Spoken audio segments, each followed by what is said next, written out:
primeira vez, não conhece ainda, quem vai ministrar para nós os ensinamentos do Mestre Jesus é o nosso irmão Delano, e que o Mestre Jesus foi unindo nesta brilhante tarde. Boa noite, tudo bem? Assim, o senhor ano passado, né? Isso. Gente, uma boa noite para todos. Boa noite. Primeira vez que eu estou adentrando em casa no ano, feliz 2019, já na terceira semana do mês de janeiro, dia 15.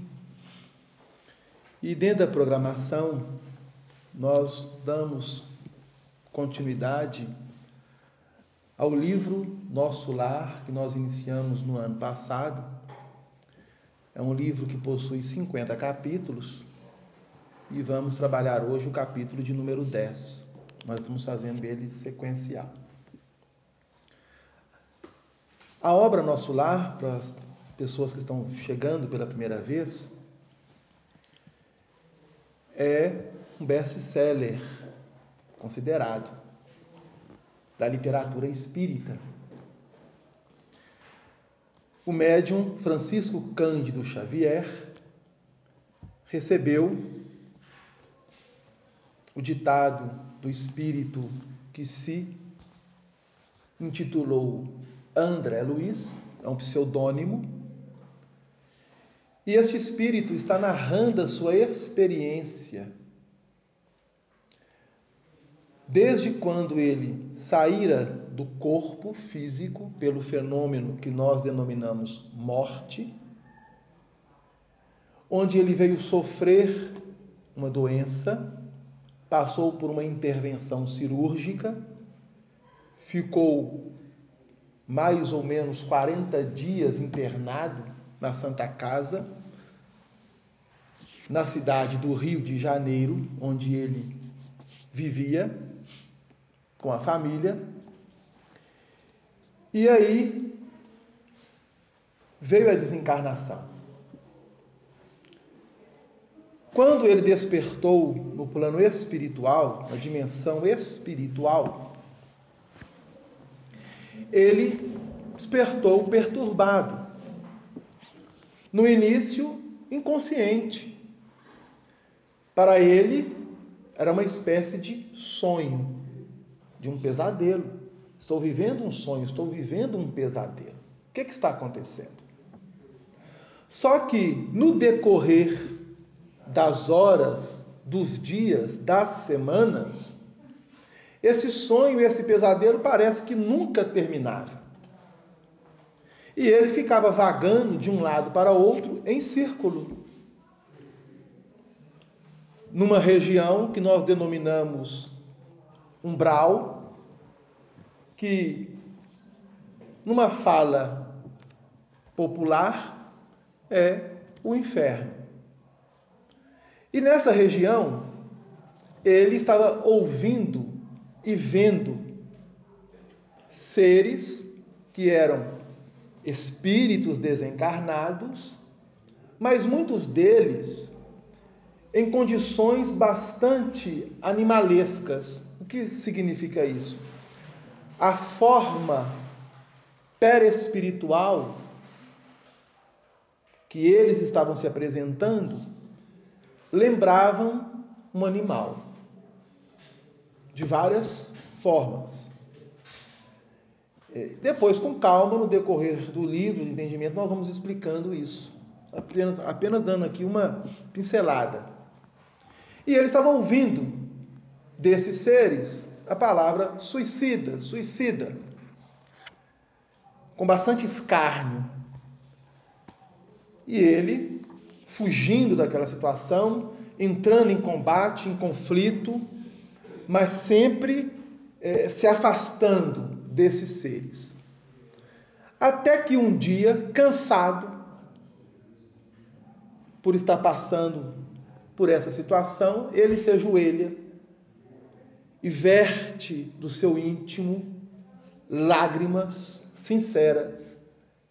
E ele então olha para o alto e pensa consigo mesmo: deve ter um Senhor da vida, algo ou uma força superior que me tire dessa condição, porque não é possível eu estar vivenciando um pesadelo.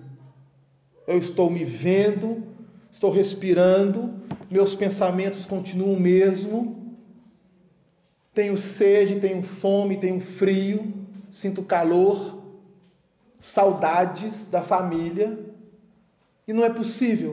O que está acontecendo? Neste momento, descortina para ele. É como se abrisse uma cortina. 3 entidades, 3 espíritos chegam. O que estava ao centro era um amigo, que depois, no decorrer do livro, ele fica sabendo quem é.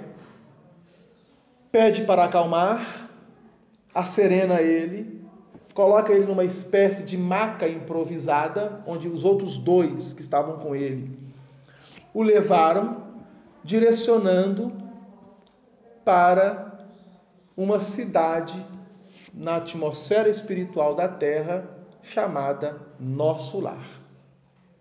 E essa cidade que dá nome ao livro. Então, este espírito, André Luiz, ele está justamente trazendo neste livro essas experiências que ele teve após a desencarnação, os momentos que passou, o plano espiritual, até o momento dessa acolhida.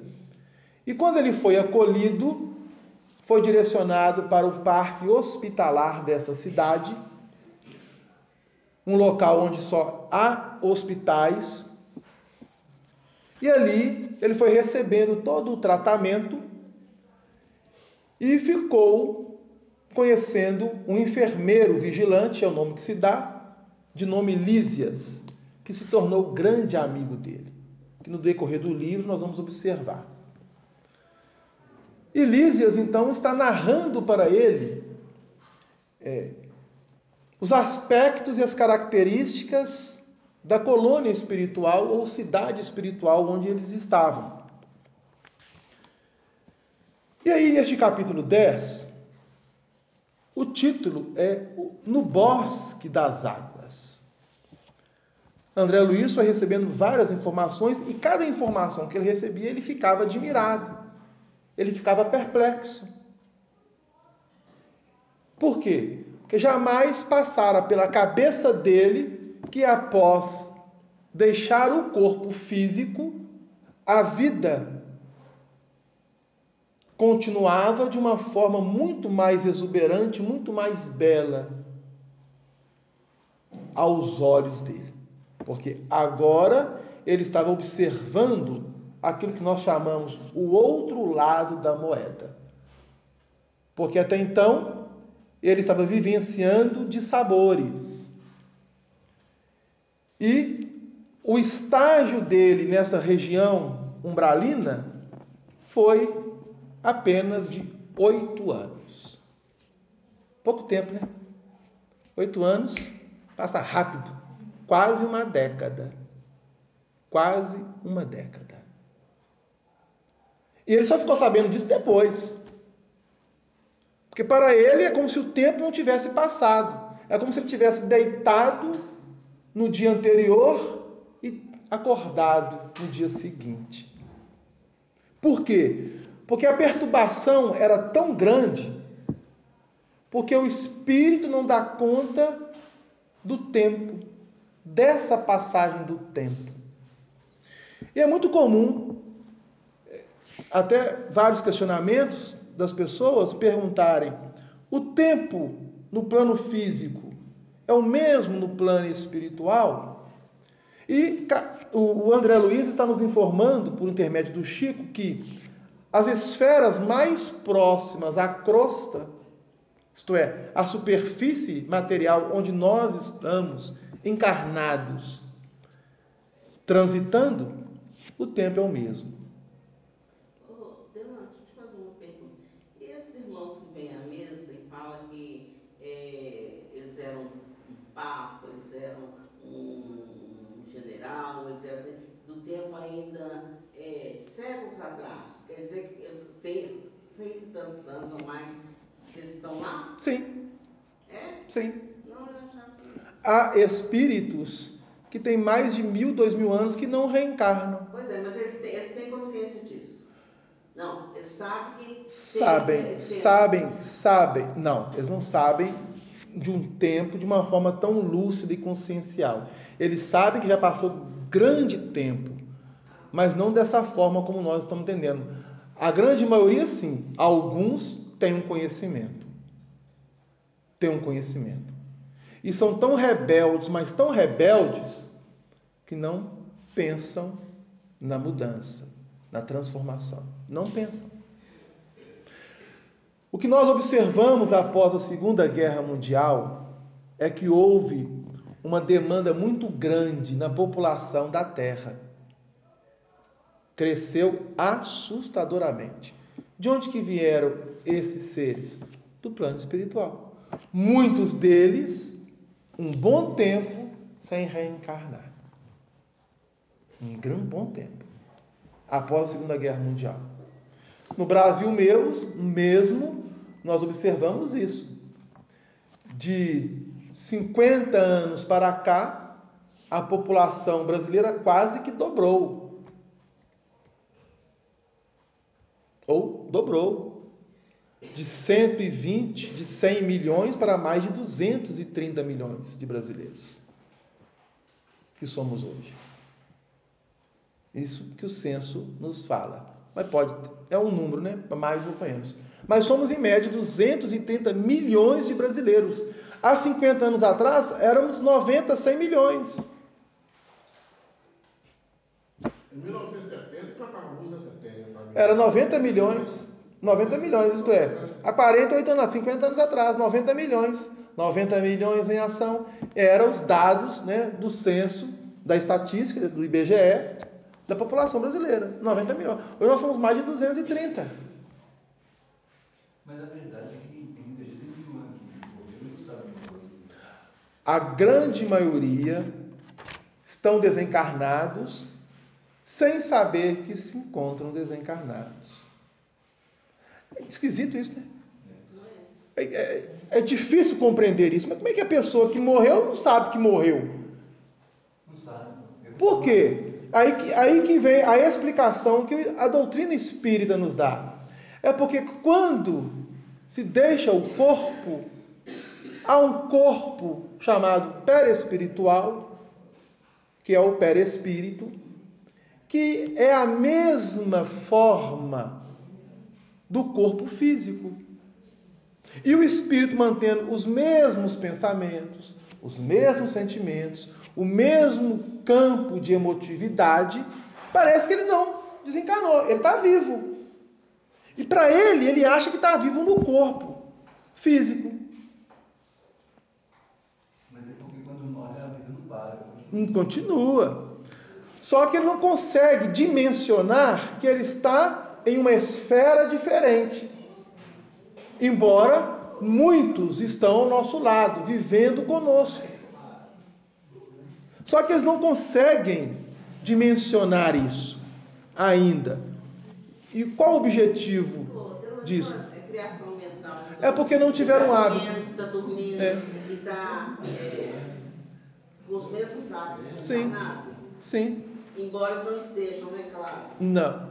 Mas eles vão levando a vida, vivendo como se estivessem encarnados, só que eles não produzem. Eles não fazem uma comida. Eles não trabalham. Então vivem ali e o tempo vai passando e vão absorvendo os elementos vitais do encarnado que os vão sustentando. Então para ele está tudo tranquilo. Ele vai vivendo como se nada tivesse acontecido. E fica ali décadas. Mas eles não percebem o tempo, porque quando a gente atende à mesa, temos entre 200, 300 anos. Não percebe. Ainda vive a mesma situação daquele Não percebe. momento. Por quê? Porque o campo mental é o que se chama de monoideia ou monoideísmo.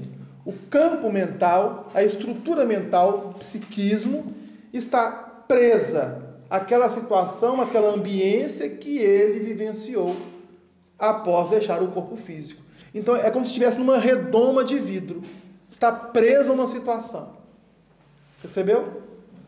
Então, quando chega numa sala mediúnica e há um esclarecimento, muitas das vezes, esse esclarecimento se faz necessário.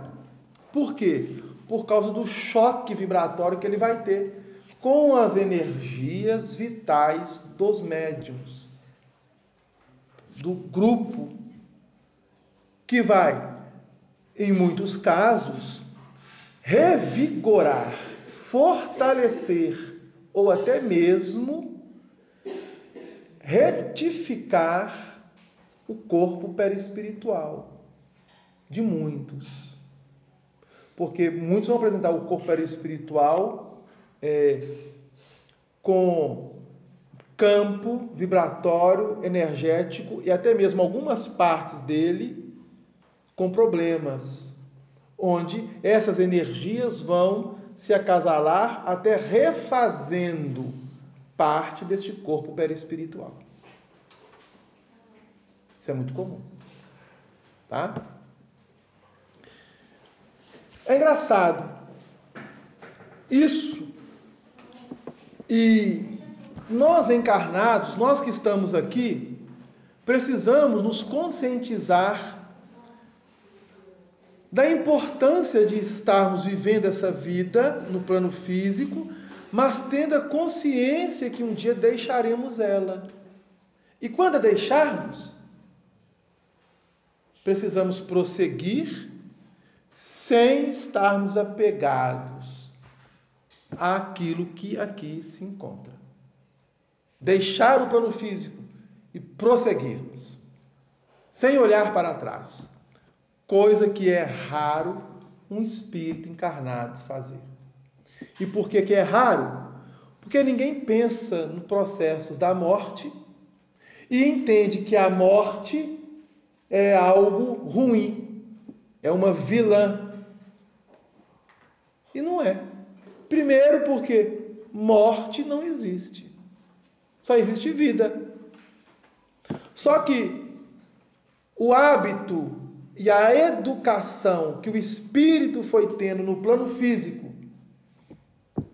pelo campo religioso, fez com que ele não estivesse apto ou suficientemente educado para deixar o corpo físico pelo processo da morte. Os vínculos que nos prendem à matéria é ainda muito grande, a tal ponto de que, se um ente amado nosso desencarnar hoje, nós vamos sentir. Nós vamos sentir. Mas isso é natural, né? É um processo natural da evolução. Que à medida que nós vamos encarnando, desencarnando, encarnando, desencarnando, encarnando, desencarnando, nós vamos trabalhando o nosso campo perispiritual, o nosso psiquismo, o nosso campo intelectual, o nosso campo emotivo, o nosso campo sentimental, que a cada processo ou cada etapa reencarnatória nós vamos ascendendo, nós vamos aprendendo, nós vamos evoluindo. E aí muitos perguntam, mas muitos espíritos parecem que são verdadeiros selvagens, são verdadeiros animais. É porque muitos espíritos ainda são, como que diz, iniciantes no campo espiritual. E grande maioria ou percentagem que está na Terra são como crianças espirituais. Então nós estamos nos educando gradativamente. Vai chegar um tempo que encarnar e desencarnar vai ser algo tão natural que, estando lá ou aqui, vai ser como que a mesma coisa. Aí, o campo mental do espírito vai estar num processo de lucidez muito acentuada. Ou seja, nós vamos estar no plano físico, tendo uma longevidade maior neste plano físico. O espírito no corpo, ele vai ter uma longevidade maior do ponto de vista da Terra. Ok? Questão do espaço e tempo da Terra. Por quê? Porque as doenças, as tendências dela é desaparecerem da Terra. À medida que o espírito vai se tornando cada vez mais sadio espiritualmente, ele traz consequências. E essas consequências vão refletir no campo saudável, seja no corpo perispiritual, seja no corpo físico. É natural. É um processo natural da evolução. E tudo isso foi grande surpresa para o André Luiz, que foi médico na Terra, cientista, ligado a um campo científico, a ciência da medicina. E quando ele chega lá, ele fica deslumbrado. E ele questiona, mas por que nunca ninguém chegou e falou isso? Aí você falou a palavra certa. Nós não temos, não é o problema do ser humano não é o materialismo que você falou. O problema dele é alguém fala para ele o que vai acontecer com ele. A igreja evangélica não existe encarnação. A igreja católica também não existe encarnação. A única que a doutrina a pessoa para ir para desencarnar é só espírita. Concorda comigo? Sim, perfeitamente. Concordo com você. Mas fala assim, mas essas doutrinas religiosas, elas estão erradas? Não, elas não estão erradas. Elas estão vivenciando um processo natural da evolução e necessário. A demanda de espíritos que lá se encontram. Por quê? Aquele alimento é o que eles conseguem digerir no momento. Ok? Se você apresentar para eles um outro alimento, eles rejeitam. É correto dizer, então, que os espíritas são mais evoluídos? Não. Não conseguem entender, por exemplo, não evoluídos, mas nós somos espíritas, às vezes nós somos um pouco mais evoluídos que os evangélicos. Não. Conseguimos entender essa doutrina melhor do que eles. Como é que você chama? Sandra. Sandra. Sua colocação é muito pertinente e boa, Sandra. Por quê? Não, porque não sei, mas pelo que você falou, é como se eu sou um pouco mais evoluído espiritualmente, de visão, de audição, que eu consigo escutar e entender o que nós falamos aqui e eles não escutam. Eu vou te explicar o que acontece. Isso está ligado à experiência reencarnatória. Então veja bem, nessa existência, nós estamos tendo a oportunidade de conhecermos o Espiritismo. Ok? Mas, há 200 anos atrás, se eu estivesse, não sei onde é que eu estava, mas vamos imaginar que eu estivesse no corpo físico. Eu não tinha um conhecimento espírita. Eu tinha um conhecimento religioso ligado ao catolicismo ou ao protestantismo. Por quê? Porque o espiritismo ainda não havia chegado à Terra. Então eu tive uma experiência nessa religião, nessa cultura, nesse costume. Eu tive diversas experiências, como todos que aqui se encontram. Tivemos diversas experiências. Se eu voltar 500 anos atrás, eu não estava no Brasil. Porque o Brasil ainda não havia sido descoberto. 520 anos atrás, né?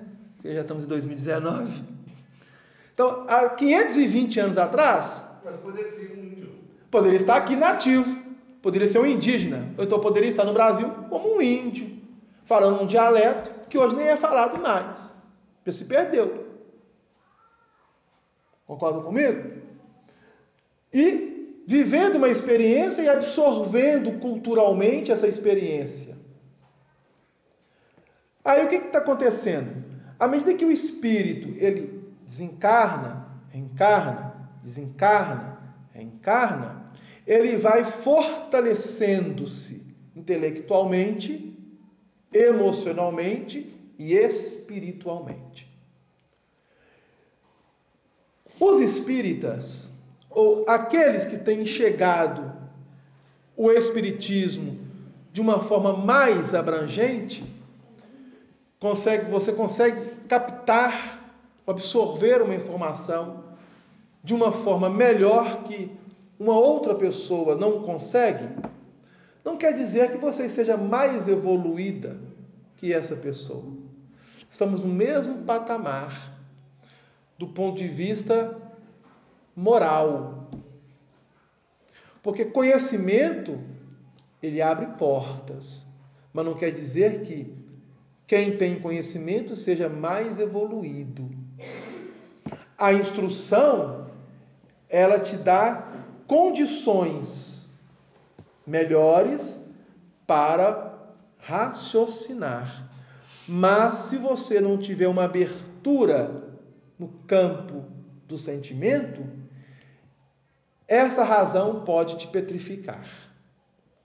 Como significa isso? Por exemplo, temos hoje muitos espíritos no plano espiritual com um conhecimento que deixa qualquer doutor em qualquer área no chão, pelas experiências que teve.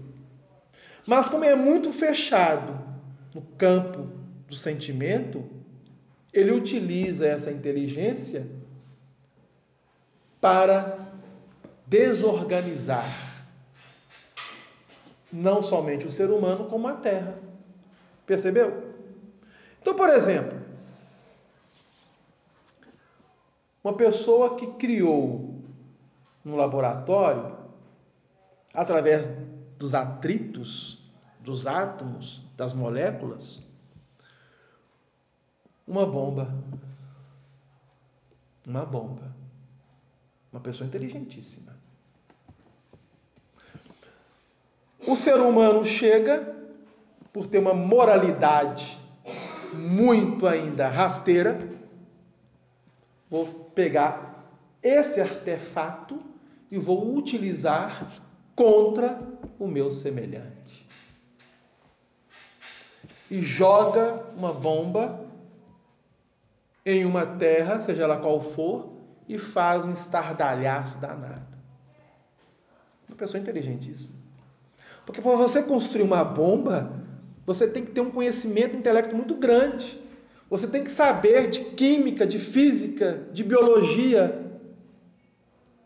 Percebeu?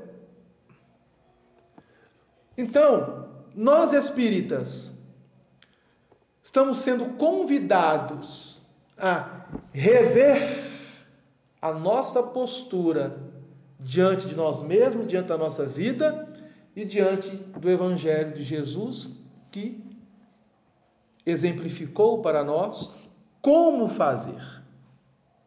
Como fazer. E o que nos dá uma condição melhor é porque o Espiritismo é como fosse uma ferramenta melhor nas nossas mãos. Então imagine, você tem um campo para arar. O campo é cheio de pedra. Tem um trabalhador que tem uma enxada. Tem outro trabalhador que tem um carro de boi, um boi com um arado, do tamanho dessa mesa. Quem vai arar melhor a terra?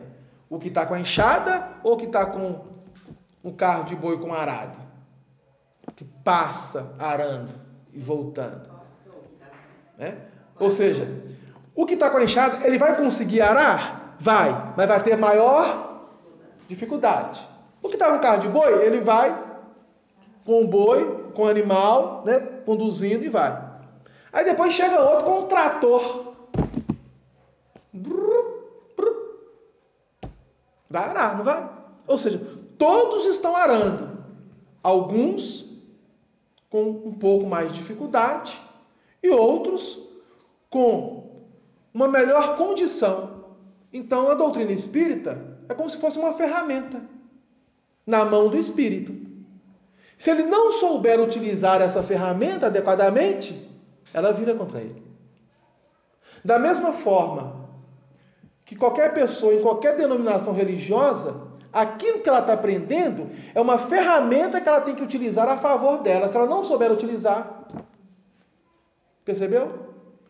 Porque, embora as ferramentas sejam diferentes, o campo é o mesmo. E o trabalhador, com a ferramenta que tem em mãos, ele vai conseguir arar. Pode demorar mais tempo, mas ele vai conseguir arar. Percebeu? É mesmo assim, igual você está falando, a gente, né, é espírito muitos anos, conhece, estuda e tal.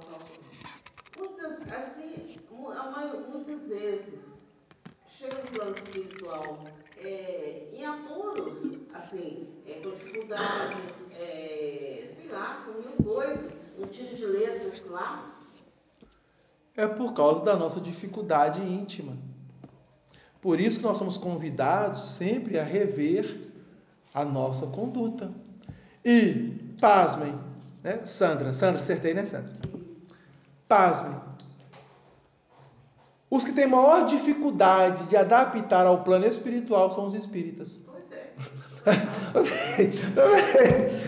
É os piores. Aí você respondeu, tem que se perguntar. Sabe, conhece, estuda. E vou te explicar o porquê.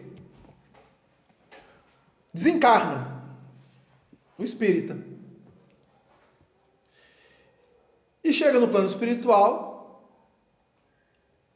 e fica decepcionado, porque durante toda a sua trajetória ele estava pensando uma coisa e que ia chegar lá, ia ser bem recebido, os mentores iam abraçar, né? Iam chegar lá, Bezerra de Menezes, cadê o Bezerra? Cadê o André Luiz? Cadê o Emmanuel? Ou seja, esses que estão mais na berlinda, né, do nosso conhecimento, cadê essa turma?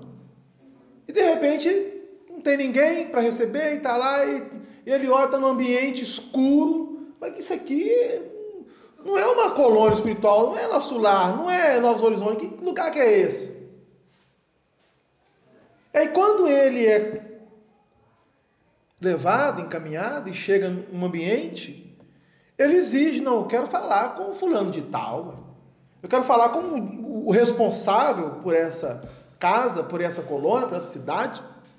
Por quê? Porque eu fui espírita, eu tenho conhecimento da reencarnação, do plano espiritual, da pluralidade dos mundos, do livre-arbítrio. O espírito vai ficar olhando para ele, coitado.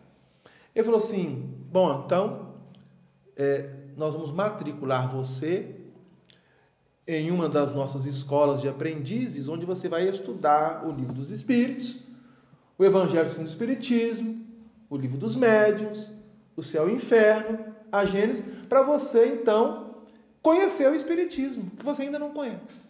Mas eu já li. Você leu, você não estudou, você não raciocinou, você não meditou, você não trouxe aquelas informações para a sua intimidade. Justo. Da mesma forma, então nessa parte, Sandra, o católico e o protestante é melhor acolhido, porque ele chega lá esperando o céu ou o inferno. Quando ele vê que não está no céu, não, eu estou no inferno. E agora? Aí pede socorro por essa. Meu Deus, eu estou no inferno. Aí chega um amigo, olha, vamos ali, vamos ter um lugar bacana, tal. Aonde? Não, vamos lá, você vai ver. Aí ele chega, aí toma uma água, toma um banho, coloca uma roupa, come. Onde é que eu estou? Não, aqui é um local fora da terra. Aqui é o céu. Não, não é o céu. Mas eu quero para o céu. Aí vai conversando. Ah, não, dorme. Desperta. Vai ali, faz aqui. Onde você está? Não, você está em um ambiente fora da terra. Você deixou o corpo. Eu morri, sim, você morreu. Você deixou o corpo. Mas eu estou vivo, sim, está vivo. Porque Jesus não ensinou que a morte não existe. Ei, cadê Jesus? Quero falar com Jesus. Ou seja, é uma ingenuidade. Por quê? não trabalhou mentalmente isso. Mas aquilo que foi construído, ele leva, e às vezes de uma forma tão simples, tão singela, tão ingênua, que quando ele dá por conta, onde é que eu estou? Você está numa casa espírita. Nossa, meu pastor saber que eu estou na casa espírita vai me matar. É verdade, entendeu? E o espírita não. O espírita chega no plano espiritual querendo falar com o doutor Bezerra de Menezes, com Emmanuel, com André Luiz. Cheio de autoridade. Né? Cheio de autoridade, e achando, botando banca. E se achando. Se achando. É assim que funciona. Infelizmente é assim. Infelizmente é assim. Para a gente ver como que nós ainda estamos muito presos e apegados. Então, o Espiritismo, ele está abrindo-nos e descortinando para nós o plano espiritual de uma forma mais eficiente do que as outras denominações religiosas. Só isso. Porque todas já trazem esse conhecimento. Todas. Porque todas as religiões trazem Deus como base, como fundamento. As religiões cristãs têm Jesus como o grande irmão, amigo de cada um de nós. Todas as religiões creem na vida após a morte, independente se aquele espírito vá para o céu ou para o inferno, ele crê na vida após a morte. Ele não consegue dimensionar isso de uma forma melhor, como o Espiritismo esclarece. Mas ele está tendo este entendimento, este conhecimento. E aí, o André Luiz, ele foi médico na Terra. Olha que conhecimento que ele tinha. Um grande conhecimento. A tal ponto que nos outros livros, que é a chamada coleção André Luiz, ele mesmo, dialogando lá com os instrutores, com os assistentes, com os amigos espirituais, ele mostra campos da sua personalidade do ponto de vista do conhecimento. Porque ele fala assim, isso aí é uma teoria de fulano de tal, ele dita o nome lá de um cientista, mostrando que ele estudou, ele leu obras relacionadas àquela ciência, àquela teoria daquele cientista. Percebeu? Então ele tinha um campo intelectual muito bom. Esse campo intelectual dele, adquiriu só ao longo dessa vida? Não. Isso é uma construção. Nós vamos, a cada reencarnação, nós vamos somando. Nós vamos aprendendo. Então, dá a entender, então, que ele reencarnou outras vezes, sempre na mesma área, né? Mexer com ciência, medicina. A grande maioria de nós vamos reencarnando e sempre trabalhando em áreas específicas. Mas vamos mudando também. Vamos mudando também. Nós vamos mudando também. Então, por exemplo, isso é muito comum nós observarmos isso com crianças. Então, você pega 10 crianças, tudo na mesma faixa etária. Aí você coloca vamos fazer tudo, todas iguais. Vamos ler. Vamos aprender a ler. Algumas vão ter um pouco mais de dificuldade do que outras. Umas vão ler mais rápido do que outras. Umas vão ler melhor do que outras. Umas vão ter grande dificuldade em ler. Isso significa que aquele espírito, em outra existência, ele teve uma dificuldade nessa área. Então ele está começando a processar isso no campo psíquico dele. Percebeu? E a outra? Ela já lia, escrevia. Ela está relembrando. Isso em tudo. Então tem pessoas que têm maior facilidade com matemática, outras com química, outras com física. Tem pessoas que têm maior facilidade em tocar um instrumento musical. Tem pessoas que têm facilidade com trabalhos manuais, artesanais. E tem pessoas que têm habilidade com nada.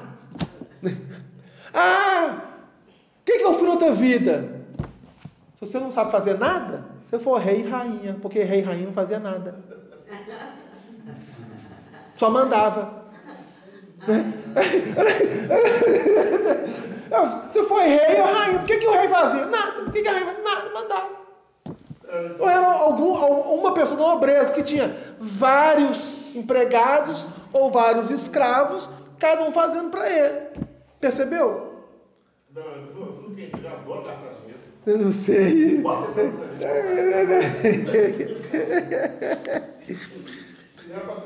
Isso chama afinidade espiritual ou, em muitos casos, talentos, dons. Ok? Então tem pessoa que tem uma facilidade tremenda para uma coisa e uma outra tem dificuldade para aquilo. Por quê? Em uma outra encarnação, ele vivenciou experiências ligadas àquela área. Ele retorna, ele vai dar continuidade, ele vai se aperfeiçoando. Então, a cada encarnação, nós estamos nos aperfeiçoando em diversas áreas. Precisamos saber de todas? Precisamos. De todas. O objetivo, né, chegar ao grau de pureza. O espírito puro domina tudo.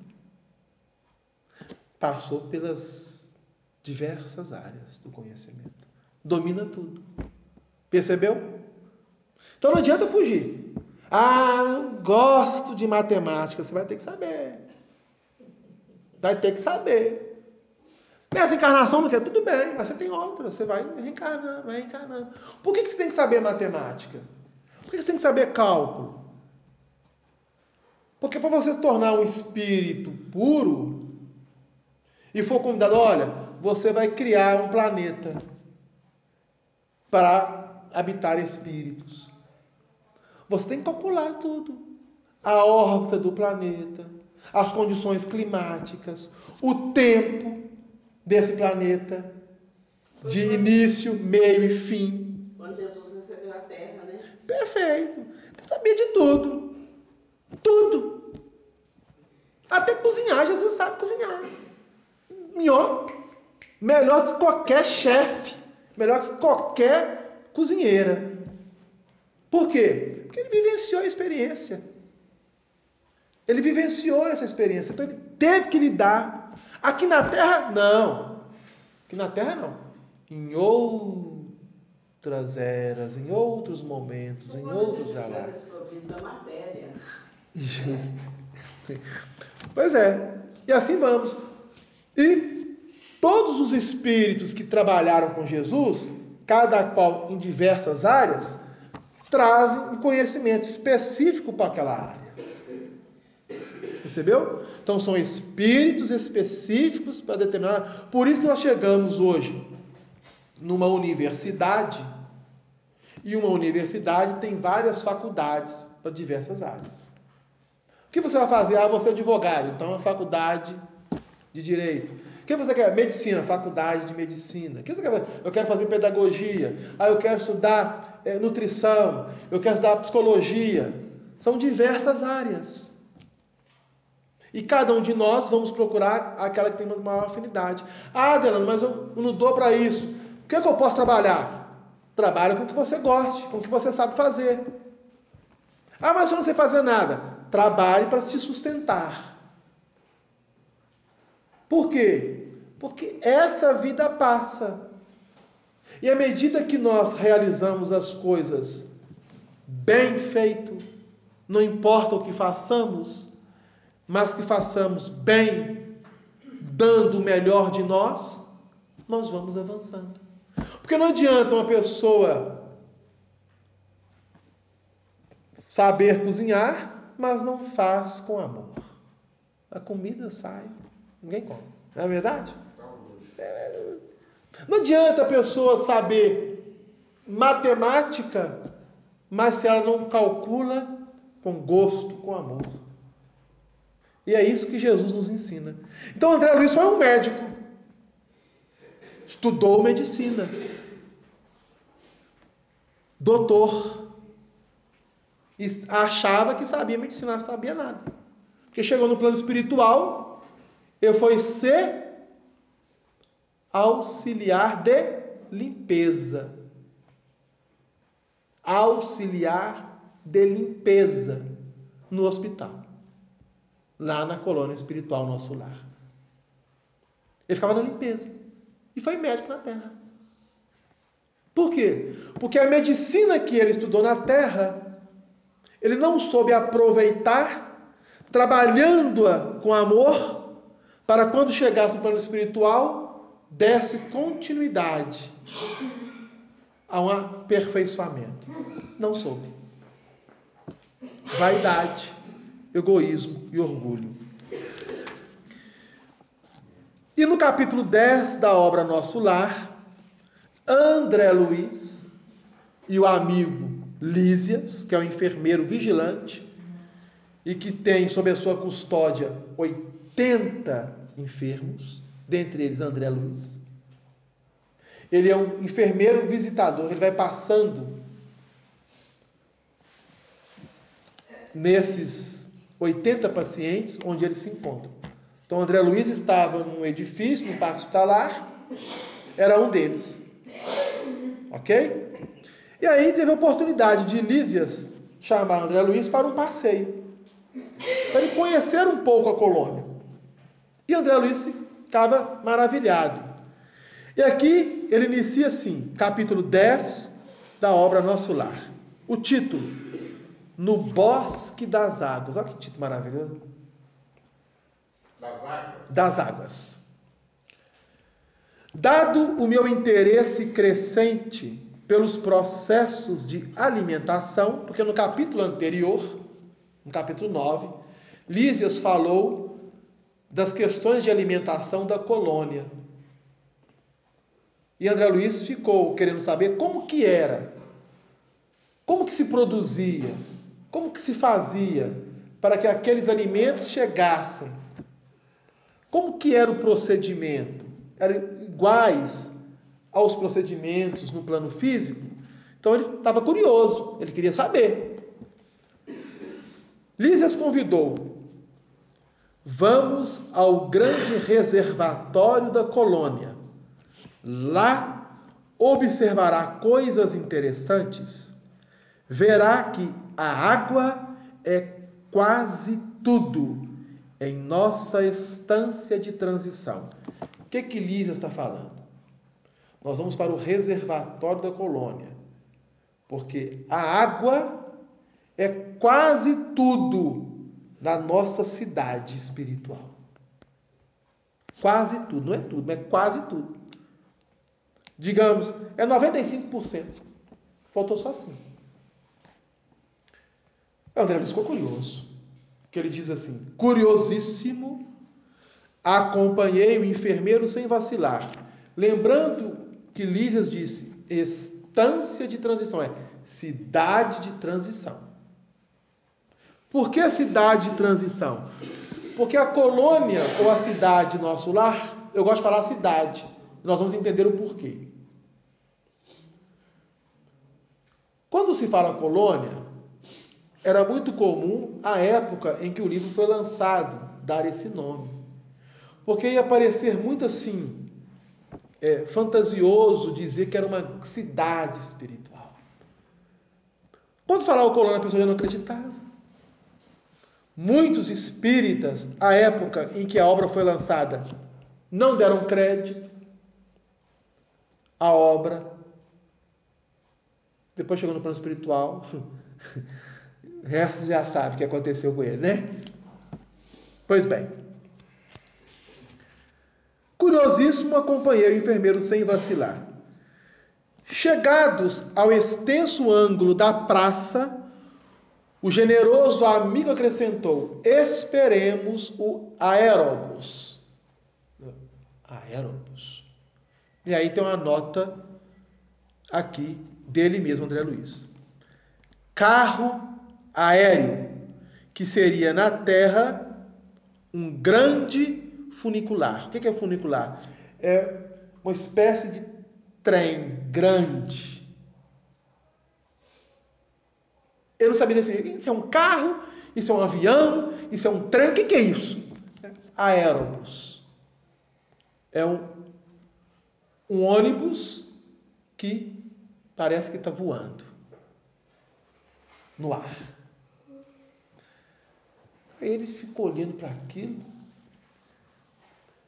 mal me refazia da surpresa.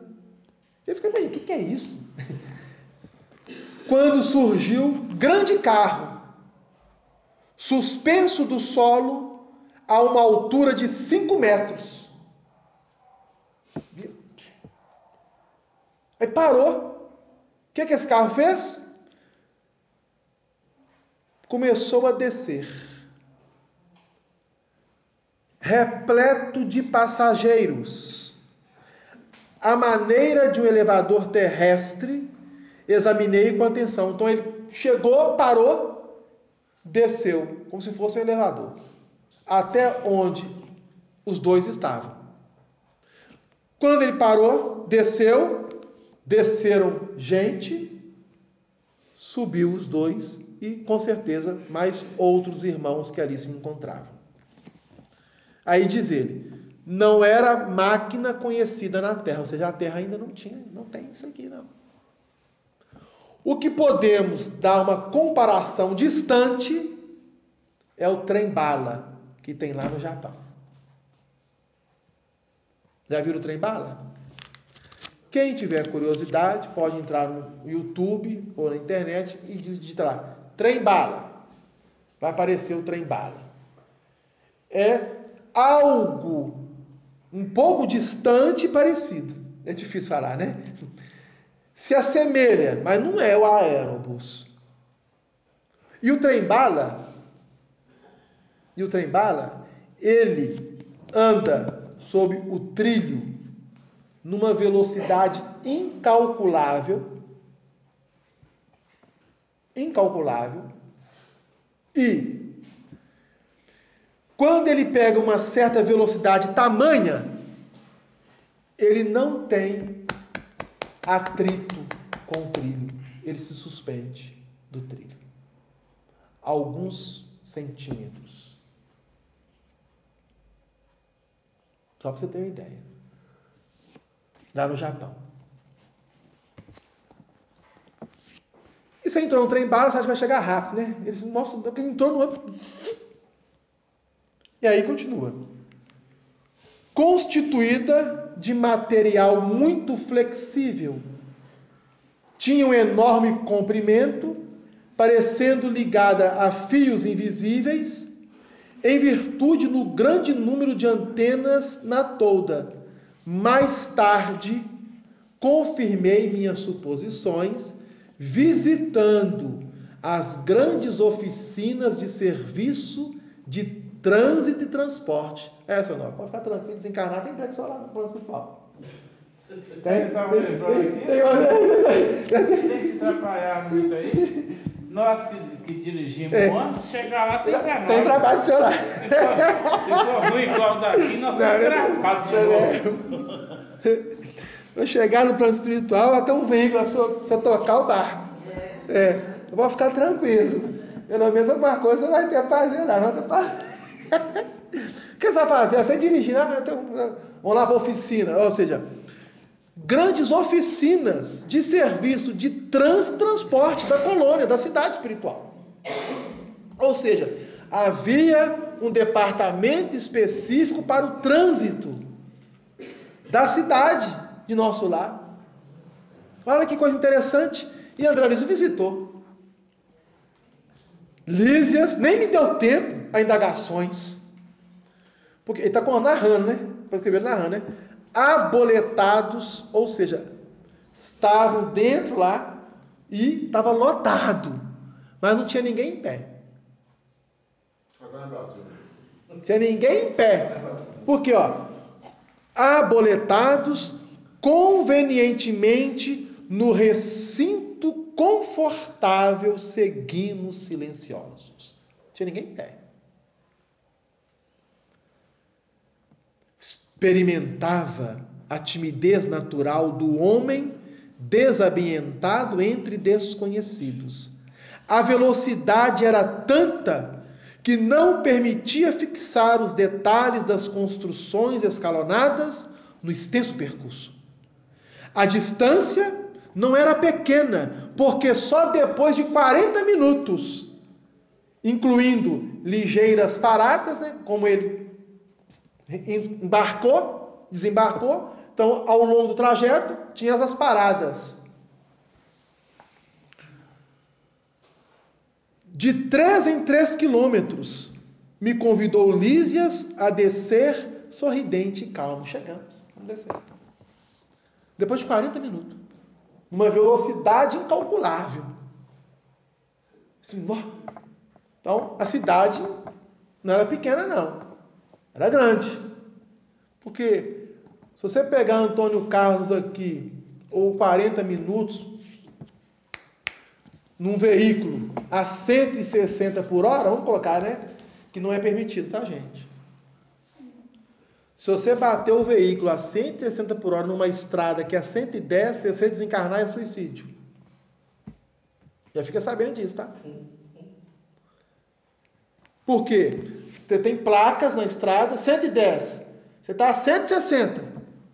Aí vem lá uma curva acentuada, 80 por hora. Você passa a 180. Você perde o controle do carro, você capota, você bate, você desencarna. Você chegou no plano espiritual como suicida. Isso é sério.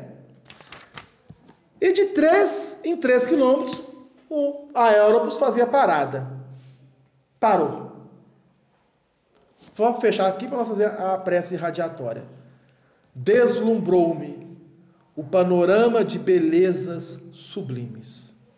O bosque, em floração maravilhosa, embalsamava o vento fresco de inebriante perfume. Tudo em prodígio de cores e luzes cariciosas, entre margens bordadas de grama viçosa, toda esmaltada, de azulíneas flores, deslizava um rio de grandes proporções. A corrente rolava tranquila, mas tão cristalina que parecia tonalizada em matiz celeste, em vista dos reflexos do firmamento. Estradas largas cortavam a verdura da paisagem, plantadas a espaços regulares. Árvores frondosas ofereciam sombra amiga, à maneira de pousos deliciosos na claridade do sol confortador. Bancos de caprichosos formatos convidavam ao descanso. Notando meu deslumbramento, Lísias explicou: estamos no bosque das águas. Temos aqui uma das mais belas regiões de nosso lar. Trata-se de um dos locais prediletos para as excursões dos amantes que aqui vêm tecer as mais lindas promessas de amor e fidelidade para as experiências da terra. André Luiz olhou para ele assim: o quê? Aí nós vamos fazer essa parada para fazermos a prece de radiação. Aí vocês cantam enquanto nós estamos fácil, não tem interessado. Brincadeira. Então vamos fazer para a prece de radiação, não é só não.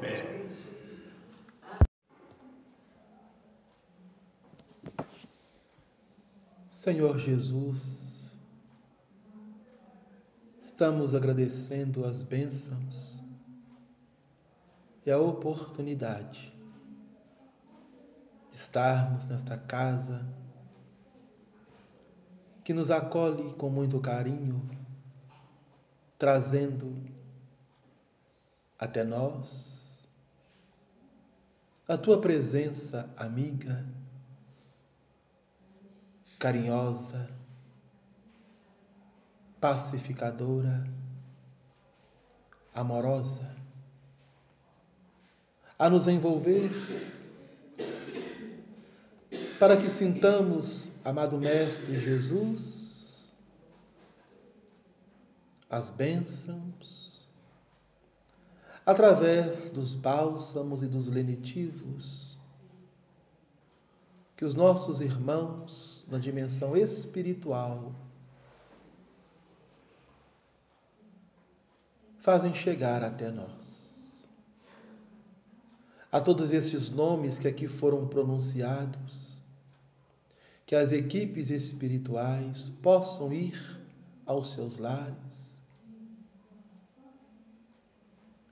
levando até eles a tua presença, através do fortalecimento dos mesmos, na busca da fé. Que cada um de nós, Jesus, saibamos trabalhar em nossa intimidade os valores imperecíveis da alma através da fé que vai nos condicionando ao entendimento melhor de todo o teu ensinamento e de toda a tua exemplificação, chegada até nós através do Novo Testamento. Assim sendo, Senhor, estamos pedindo também por todos aqueles irmãos e irmãs que neste momento, passando pela nossa tela mental, têm passado por dificuldades, por dores, por sofrimentos. Cada um desses irmãos, assim como nós, saibamos receber as bênçãos e as luzes do teu coração.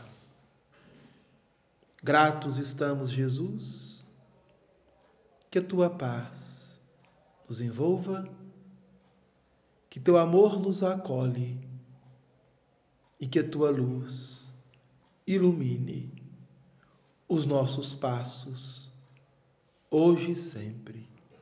Que assim seja. Que assim seja.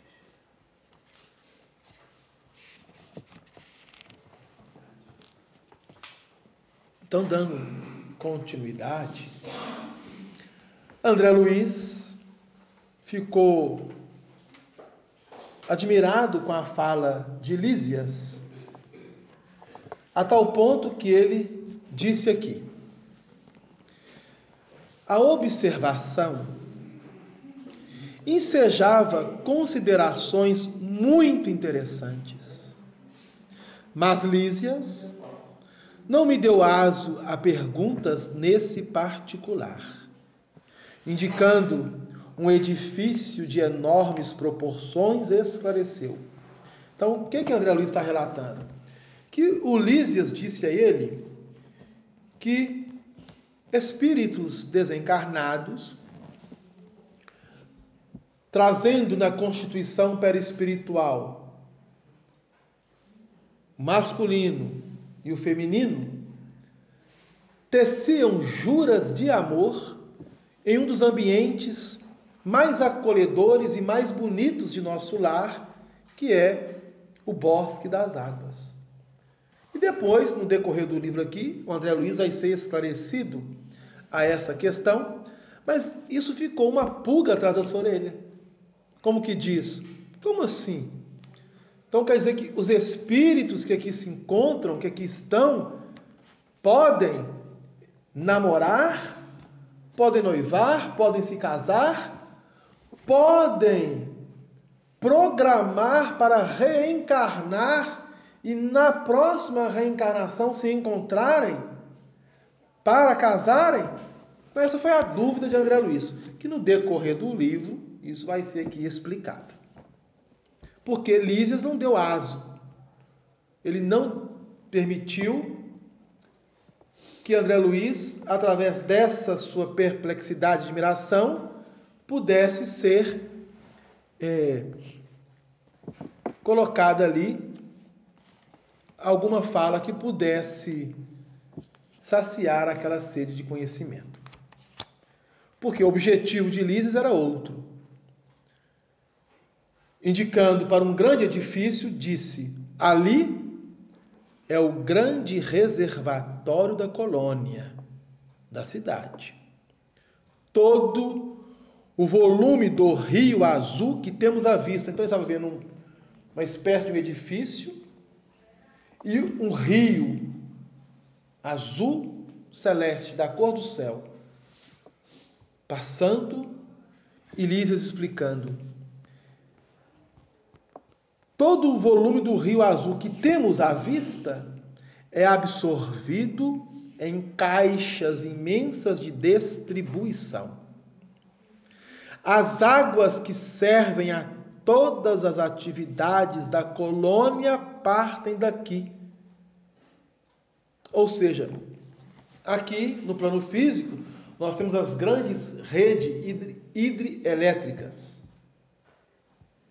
que vão produzir a energia que cada um de nós temos e que chega nos nossos lares, que agora, neste momento, estamos sendo beneficiados pela luz elétrica. Então, essa energia que chega por intermédio dessa luz, ela é gerada nas redes hidrelétricas, através do elemento da água. O Lísias está explicando isso para André Luiz, que todas as atividades da colônia, todas, partem daqui, desse volume de rio, através dessas caixas imensas e daquele grande edifício, que é um reservatório. Em seguida, quando partem daqui, em seguida, reúnem-se novamente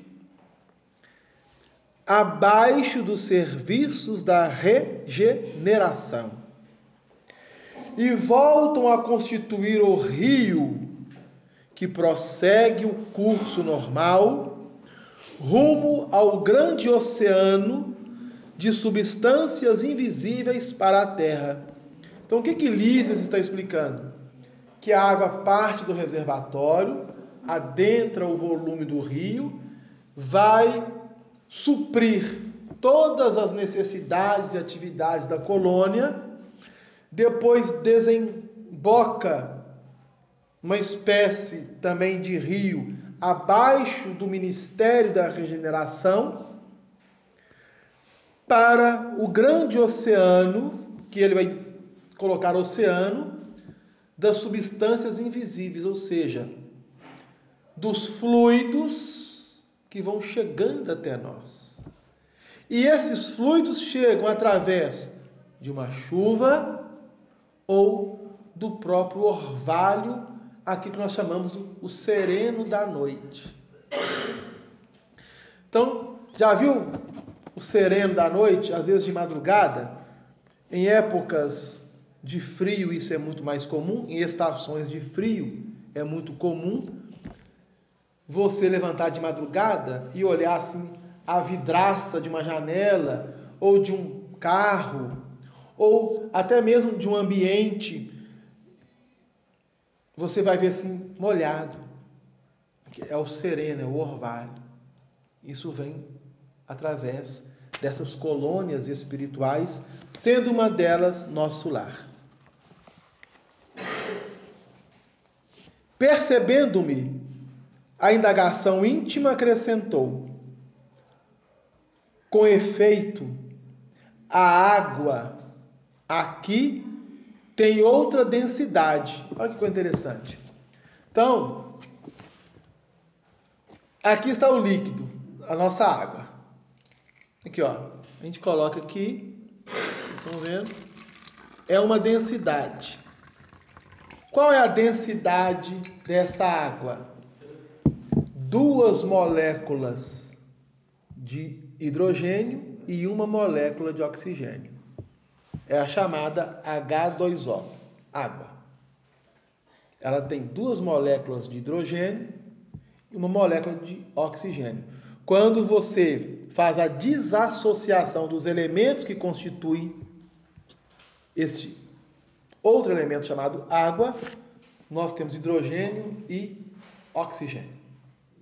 Quando você os ajunta, duas de um e uma molécula de outro, temos esse líquido, água. Lá em nosso lar, existe a água em uma densidade diferente. Não sabemos qual, eu não sei qual. Não sei qual é.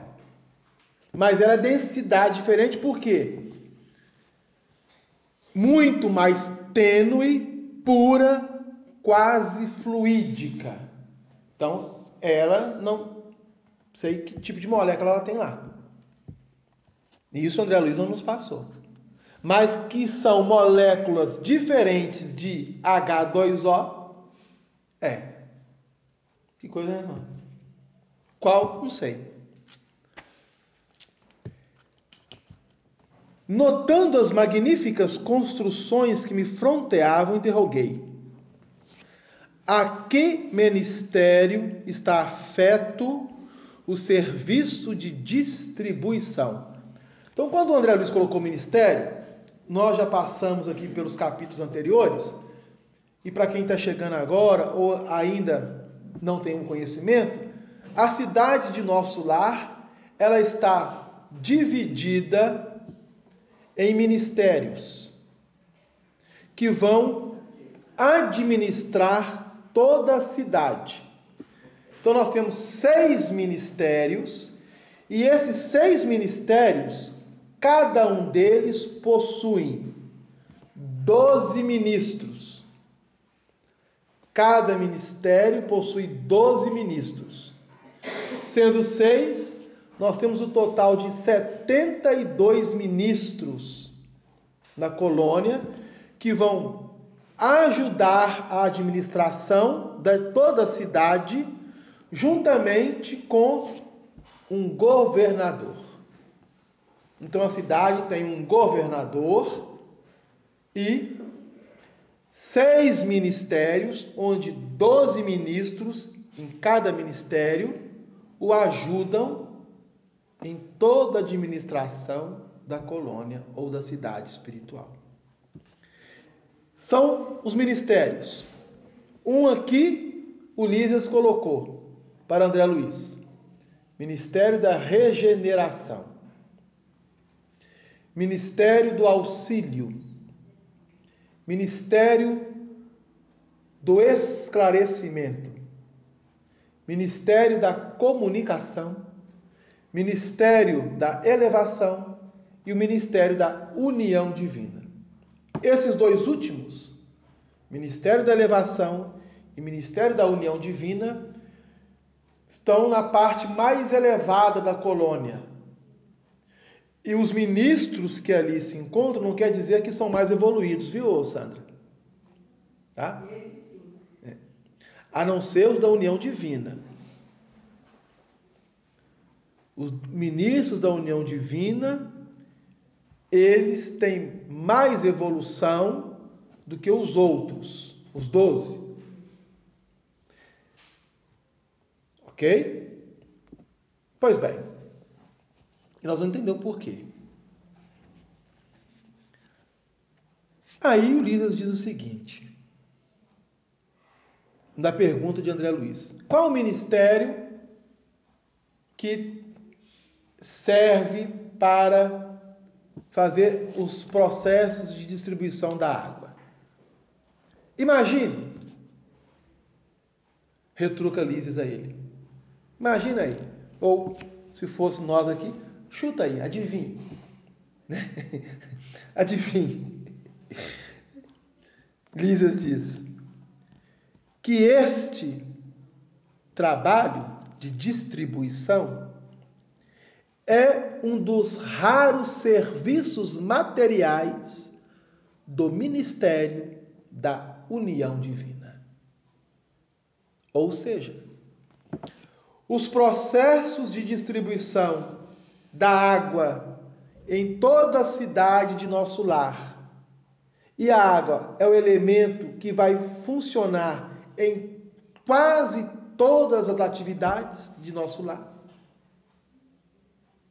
conforme ele mesmo diz,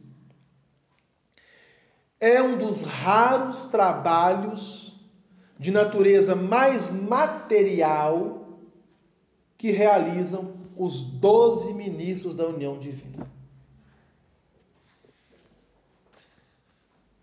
Que diz? Perguntei, ignorando como conciliar uma e outra coisa.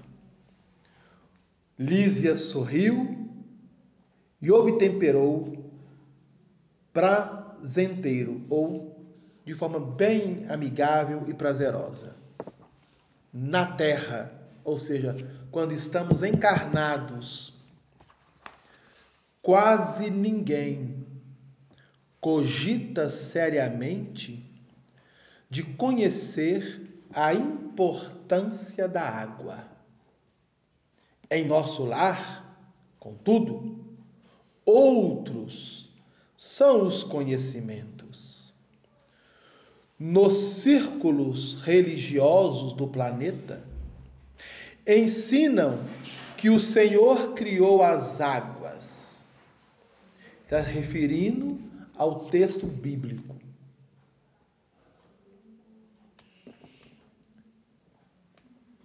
Só que no texto bíblico está descrito, no momento da criação, no primeiro livro do Velho Testamento, que é o Gênesis, que lá Deus não criou a água. Está escrito assim: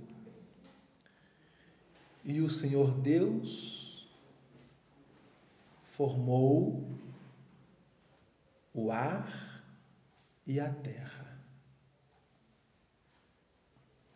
E o Espírito de Deus pairava sobre as águas. Ele não descreve que Deus criou a água.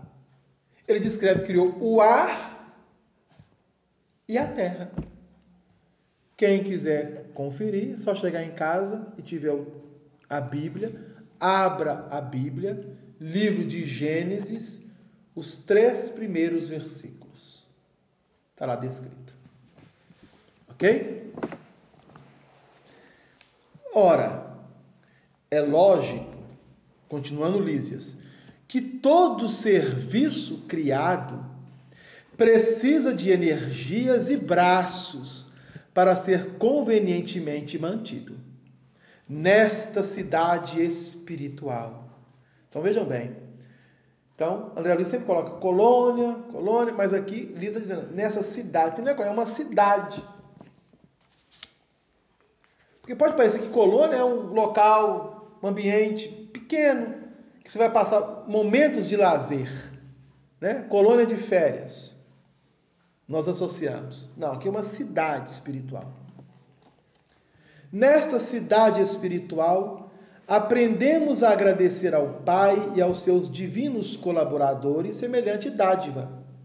Conhecendo-a mais intimamente, sabemos que a água é veículo dos mais poderosos para os fluidos de qualquer natureza.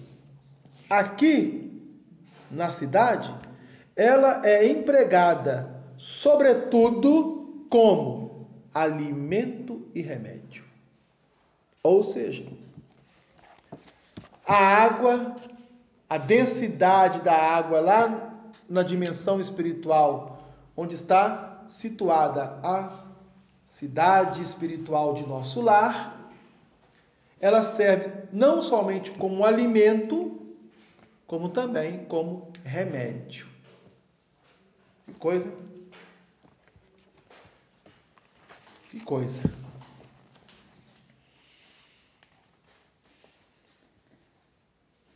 Há repartições no Ministério do Auxílio absolutamente consagradas à manipulação de água pura. O que ele está falando? Que os 12 ministros do Ministério da União Divina, eles trabalham a água que é gerada, digamos assim, em nosso lar, e através deste trabalho eles vão distribuí-la para toda a colônia de nosso lar, onde um dos ministérios, que é o ministério do auxílio, ele vai fazer uma manipulação específica dessa água para o tratamento, principalmente dele, André Luiz, que estava hospitalizado. Então, a água que André Luiz estava tomando lá no hospital, ela foi manipulada primeiramente pelos ministros da União Divina e depois magnetizada de forma conveniente pelo Ministério do Auxílio para o tratamento ao qual ele estava recebendo.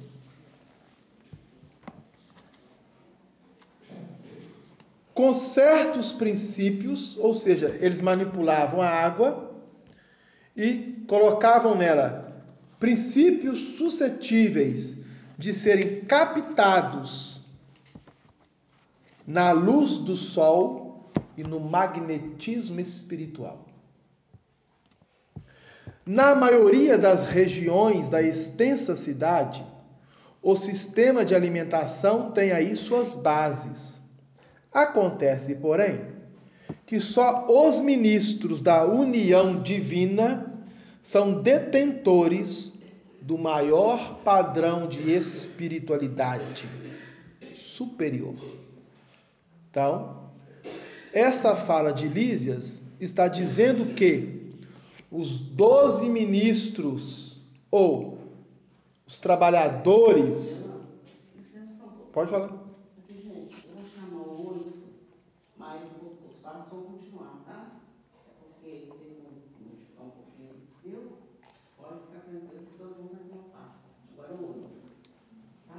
Quem é o 8?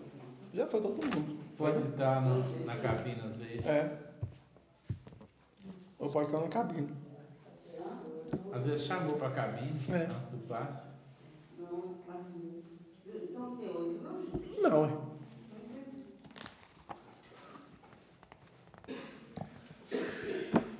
Quem é o 9, gente? Alguém está com ficha, né, irmão? Quem é o 9, então? Já que não tem 8, quem é 9? Também não? Aquela, você tá ali de blusa, ela tem uma ficha? Não. É, está atrás da... Não, a outra está atrás de você. É. Você está com alguma ficha? Não. Então não tem não, viu, Beth? É, já foram todos. Nada. Aqui Lísias está dizendo e afirmando que os 12 ministros da União Divina, eles têm o maior coeficiente de espiritualidade superior. São detentores de espiritualidade superior, ou seja, são mais elevados. São espíritos mais elevados entre nós. E por isso, cabe a eles a magnetização geral das águas do Rio Azul, a fim de que sirvam a todos os habitantes de nosso lar. Com a pureza imprescindível, fazem eles o serviço inicial de limpeza e os institutos realizam trabalhos específicos no suprimento de substâncias alimentares e curativas. Quando os diversos fios da corrente se reúnem de novo no ponto longínquo oposto a este bosque, ausenta-se o rio de nossa zona, conduzindo em seu seio nossas qualidades espirituais. O que ele está dizendo?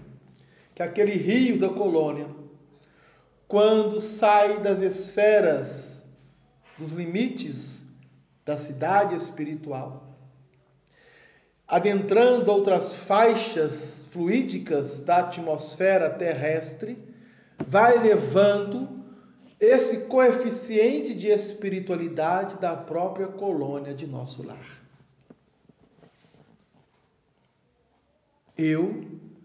estava embevecido com as explicações.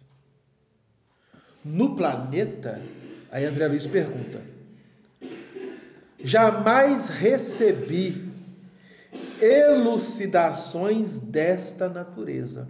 Ou seja, o André Luiz está fazendo uma pergunta aqui, poderia dizer até ingênua. Porque ele, sendo médico, estudou medicina, detentor de um conhecimento profundo, de um conhecimento científico, ele não saberia que a água é um elemento primordial, imprescindível à sustentação e manutenção da própria vida e existência no plano físico? Ele sabia. Ele sabia. Não sabia?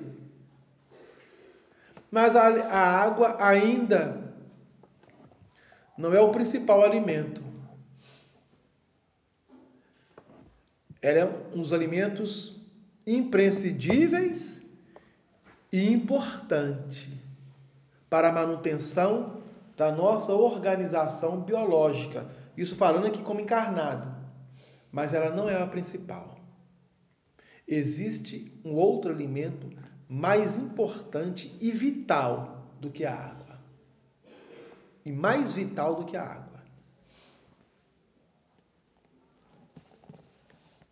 Sabem qual?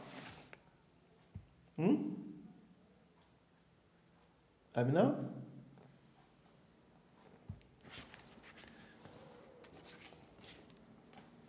O ar. Quando nós respiramos e soltamos, nós nos alimentamos. Toda respiração que nós damos, nós estamos nos alimentando, o corpo biológico e a sua manutenção. Mais importante que a água. Sabe por quê? Tem pessoas que têm dificuldade de tomar água, né? Tem gente que não consegue tomar meio litro de água por dia. É impressionante. Quando você tomou água? Eu não tomei água hoje, não. Esqueci. Embora, se a pessoa toma um cafezinho, toma um suco, toma um refrigerante, existem ali elementos da água, mas em processamentos diferenciados. Não é a mesma coisa. Tem uma água pura. Tomei um suco de laranja, tomei um suco, uma limonada, tomei um refrigerante, tomei não sei o quê, tomei café, mas não tomei nenhum copo d'água hoje, esqueci de tomar água. Às vezes a pessoa fica 2, 3 dias sem tomar água, toma suco, toma café, refrigerante, não toma água. Não é mesmo? Às vezes a pessoa nem toma banho, é mesmo? A água, toma banho, porque a água dá uma energizada. Às vezes a pessoa fica sem comer um bom tempo. 4 horas, 5 horas, 12 horas, 24 horas, dias sem comer. A pessoa não morre. Morre? Fica 3 minutos sem respirar. Fica 3 minutos sem respirar. Vê o que acontece com você. O oxigênio é o alimento mais importante na manutenção e sustentação do corpo biológico. Mais do que a água. Por isso que Lísias disse a André Luiz: a água exerce em nossas atividades quase tudo. Ela não é tudo, mas é quase. E lembremos que a água precisa de oxigênio. Porque a densidade no plano físico, na esfera física, é 2 moléculas de hidrogênio com 1 de oxigênio. Dá no plano espiritual, da cidade nosso lar, ela tem outra densidade, não sei qual é. Não sei quais agrupamentos de moléculas são. Para a gente ver a importância do oxigênio. E Lísias está lembrando aqui apenas da água. No capítulo anterior, ele fala da questão da nutrição através da respiração. O homem é desatento, André, há muitos séculos, tornou Lísias. O mar equilibra-lhe a moradia planetária. O elemento aquoso fornece-lhe o corpo físico. A chuva dá-lhe o pão. O rio organiza-lhe o corpo físico e a cidade. A presença da água oferece-lhe a bênção do lar e do serviço. Entretanto, ele sempre se julga o absoluto dominador do mundo, esquecendo que é filho do Altíssimo, antes de qualquer consideração. Virá tempo, nós estamos na década de 40 do século passado. Este livro chegou a ser publicado no início da década de 40. Virá tempo, contudo, em que copiará nossos serviços. Então, nós hoje observamos como que a ciência, uma série de informações chegam por intermédio da questão da importância da água. Virá tempo, contudo, em que copiará nossos serviços, encarecendo a importância dessa dádiva do Senhor. Compreenderá, então, que a água, como fluido criador, absorve em cada lar as características mentais de seus moradores. Olha, então, se você colocar um recipiente de água no seu lar, ela vai absorver as suas energias mentais.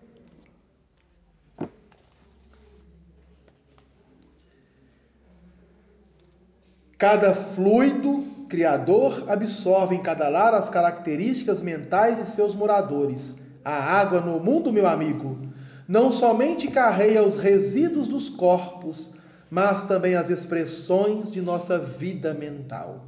Será nociva nas mãos perversas, útil nas mãos generosas.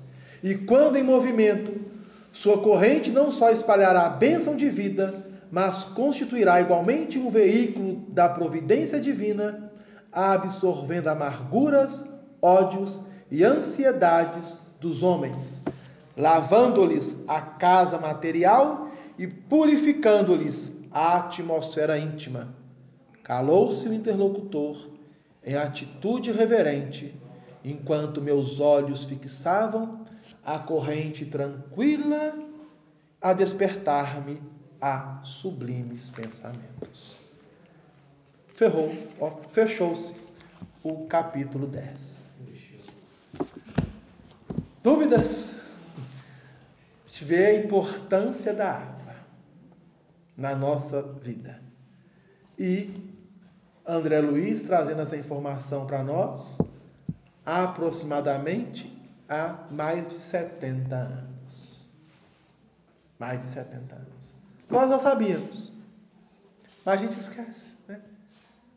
Então, quando a gente tomar uma água, tomando